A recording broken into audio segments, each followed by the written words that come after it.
মল্লিক বাড়ি কিচেনের পক্ষ থেকে সবাইকে স্বাগত।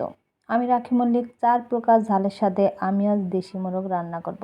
আগে আলুগুলো ভেজে নিলাম, মাংসগুলো ধুয়ে জল ঝরিয়ে এর মধ্যে একে একে 4 চা চামচ আদা রসুন বাটা, লবণ, হলুদ, 4 চা চামচ সরিষার তেল দিয়ে ভালোভাবে মাখিয়ে 20 মিনিট রেখে দিলাম। মাঝারি সাইজের পেঁয়াজ কুচি 6টা, চুই ঝাল ভেজে রাখা আলুর তেলের মধ্যে ছেড়ে দিলাম। একটু নাড়াচাড়া করে আদা রসুন বাটা দিলাম আর 6 চা চামচ।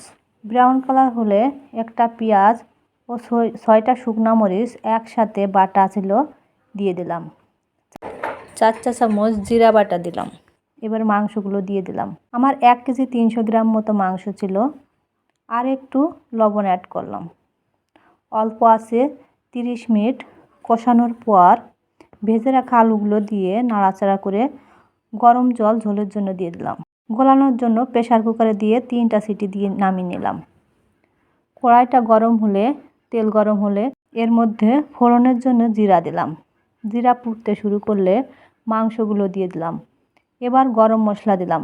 গরম মশলার মধ্যে গোলমরিচটা একটু বেশি দিয়েছিলাম। এবার নাড়াচাড়া করে একদম লো হিটে রেখে ঢাকনা দিয়ে রেখেছিলাম। মাংসের তেল ছাড়তে শুরু করে দিয়েছে। 2টা কাঁচামরিচ কুচি দিয়ে নামিয়ে নিলাম।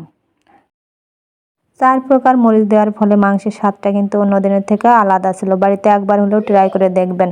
আমার পেজটি যদি ভালো লেগে থাকে অবশ্যই লাইক, কমেন্ট ও শেয়ার দিতে ভুলবেন না। সকলের সুস্থ নিরাপদ জীবন কামনা করে শেষ করছি। বিদায়।